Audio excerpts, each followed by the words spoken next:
Hi guys. कल हमने देखा था पार्टनरशिप क्या है, पार्टनरशिप फर्म्स किसे कहते हैं, ये देखे थे। अकाउंटेंसी 12th चैप्टर्स का फर्स्ट चैप्टर देख रहे हैं, जिसमें हम लोग का जो नेक्स्ट टॉपिक है वो साझेदार की विशेषताएं एवं लक्षण है। Characteristics of partnership. पार्टनरशिप में कौन कौन सी कैरेक्टरिस्टिक्स होती हैं, ये आज हम लोग देखने वाले हैं। सबसे पहले हमें ये समझना है कि हम किसी संस्था या कंपनी को जब देखते हैं तो हम ये कैसे पता चलेगा कि उसमें पार्टनरशिपिंग चल रही है।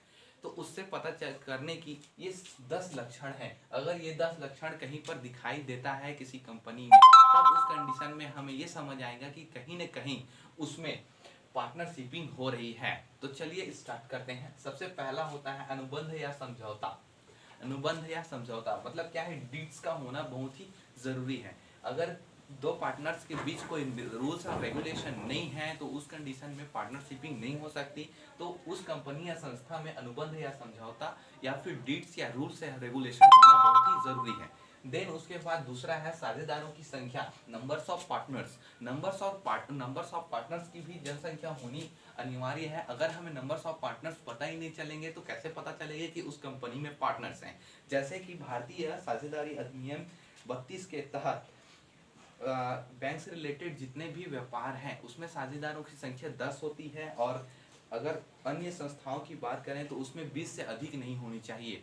तो बैंक से रिलेटेड में 10 पार्टनर्स और अन्य जो बिजनेसेस हैं उसमें 20 पार्टनर्स से ज़्यादा नहीं होने चाहिए। तो ये होती है साझेदारों की संख्या के आधार पे भी हम पता कर सकते हैं। देन उसके बाद तीसरा आता है व्यवसाय। व्यवसाय मतलब देखिए, साझेदारी कब होगी, जब किसी बिजनेस को चलाना होगा। किसी बिजनेस को बड़ा करने के लिए ही साझेदार की आवश्यकता होती है, तो बिजनेस का तो होना अनिवार्य ही है। उसके बाद आता है चौथा, लाभ विभाजन। अब भाई पार्टनर्स हैं तो पार्टनर्स में हम लोग लाभ विभाजन के आधार पर किसी कंपनी को देख के लाभ विभाजन के आधार पर ये बता सकते हैं कि उसमें पार्टनरशिपिंग हो रही है। देखो, अगर कंपनी अकेला खा जाता है या फिर प्रॉफिट को अकेला ले लेता है तो उसमें पार्टनरशिपिंग नहीं हो रही है। लेकिन कंपनी बड़ी है और उसमें पार्टनर्स हैं, उनकी जो प्रॉफिट है वो एग्जैक्ट अमाउंट में बट रहा है, तो उस कंडीशन में लाभ का विभाजन हो रहा है, प्रॉफिट का विभाजन हो रहा है, मतलब क्या है, पार्टनरशिपिंग हो रही है। देन उसके बाद पांचवा आता है प्रत्येक साझेदारों का एजेंट होना अनिवार्य है। प्रत्येक साझेदारों का यहाँ पर एजेंट होता है, जिससे हमें और पता चल जाता है कि एक्चुअल में पार्टनरशिपिंग हो रही है। अब एजेंट का होना अनिवार्य इसलिए है क्योंकि देखिए, हम तो दो पार्टनर्स हैं, और पार्टनर्स क्या है, तो हम दो व्यक्तियों हैं, और मनुष्य के मन में कुछ मन मुटाव वाली बातें आती रहती हैं।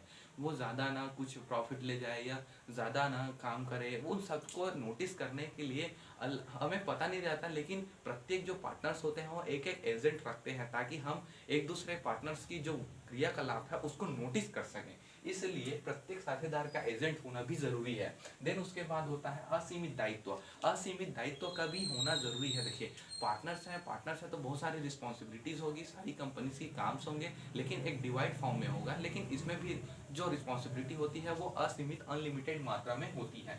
देन उसके बाद सातवां होता है व्यापार का संचालन करने के लिए। बिजनेस संचालन अगर हो रहा है तो उस बिजनेस संचालन के आधार पर भी हम बता सकते हैं कि पार्टनरशिप चल रही है या नहीं चल रही है। देखिए, जब हम किसी कार्यक्रम या प्रोग्राम में जाते हैं तो वहाँ देखते हैं कि अलग अलग काम को, अलग अलग क्राइटेरिया के काम को अलग अलग व्यक्तियों द्वारा संभाला जा रहा है। वहाँ पर हमें ये पता चल जाता है कि अलग अलग व्यक्तियों द्वारा संभाला जा रहा है, मतलब एक स्पेसिफिक काम के लिए स्पेसिफिक व्यक्ति को अपॉइंट किया गया है। ठीक इसी तरीके से यहाँ पर हम किसी कंपनी या संस्था को देखते हैं तो एक स्पेसिफिक काम को स्पेसिफिक व्यक्ति द्वारा किया जा रहा है, तो वहाँ पर हम ये जान जाते हैं कि कहीं ना कहीं उसके पास एक पार्टनर्स है या पार्टनर्स के रूप में ये काम कर रहे होंगे। देन उसके बाद आता है पूंजी लगाना, या पूंजी लगाना अनिवार्य नहीं है। देखिए, पार्टनर्स एफर्ट्स भी लगा सकता है, पूंजी भी लगा सकता है, अपना अनुभव या एक्सपीरियंस भी लगा सकता है। पूंजी ही लगाना अनिवार्य नहीं है। फिर उसके बाद आता है नौवां, सदस्यता की पात्रता। अब देखिए, सदस्यता की पात्रता भी होनी चाहिए। किसी एक व्यक्ति को हम लोग पार्टनर्स बना सकते हैं, किसी व्यक्ति को, लेकिन किसी संस्था को टाई अप नहीं कर सकते। संस्था को करेंगे, संस्था को ऐड करेंगे तो वो पार्टनर्स ना करके वो उनके प्रोडक्ट्स को टाई अप करना या प्रोडक्ट्स को टाई अप करके उनको प्रमोट करना होगा। लेकिन पार्टनर्स व्यक्तियों के बीच होता है, तो सदस्यता की पात्रता भी होनी जरूरी है। फर्म का नाम, अब क्या है, जब हमारा पार्टनर्स होगा तो पार्टनर्स में फर्म्स होंगे उनके नीचे। अब फर्म्स का भी नाम होना चाहिए, जैसे कि अंबुजा सीमेंट है। अंबुजा सीमेंट अंबुजा सीमेंट कहीं कहीं पर भी बेचा है, लेकिन अंबुजा सीमेंट के नाम से ही बिकता है। उसके फर्म्स या फ्रेंचाइजी जो होलसेलर रहते हैं वो अपने नाम पे अंबुजा सीमेंट नहीं बेचते, वो अंबुजा सीमेंट के नाम से ही बेचते हैं। लेकिन फर्म का जो नाम है उसके बेस पे हम लोग ये कह सकते हैं, जैसे कि मान लीजिए कोई अंबुजा सीमेंट का होलसेलर या फर्म है, फर्म का नाम है जैसे कि संतोष ट्रेडर्स। संतोष ट्रेडर्स एक फर्म का नाम है। अब संतोष ट्रेडर्स अंबुजा सीमेंट वाला, ये एक फर्म का नाम हो गया, जिसके बेसिस पे पार्टनरशिपिंग करके वो क्या करते हैं, कंपनी की जो प्रोडक्ट्स हैं उसको सेल करते हैं। तो ये 10 लक्षण है। इस 10 लक्षण के आधार पर हम ये बता सकते हैं कि बिजनेस में पार्टनरशिपिंग होती है, और पार्टनरशिपिंग होती है तो ये कंडीशन या ये लक्षण हमें दिखते हैं। अगर गाइज ये वीडियो समझ आया हो तो लाइक, सब्सक्राइब, शेयर करें, और डेली बेसिस पे वीडियो पाने के लिए चैनल के बेल आइकन को जरूर प्रेस करें, और इस वीडियो को ज़्यादा से ज़्यादा लोगों तक शेयर करें ताकि वो लोग भी लॉकडाउन का फ़ायदा ले सकें। Thank you.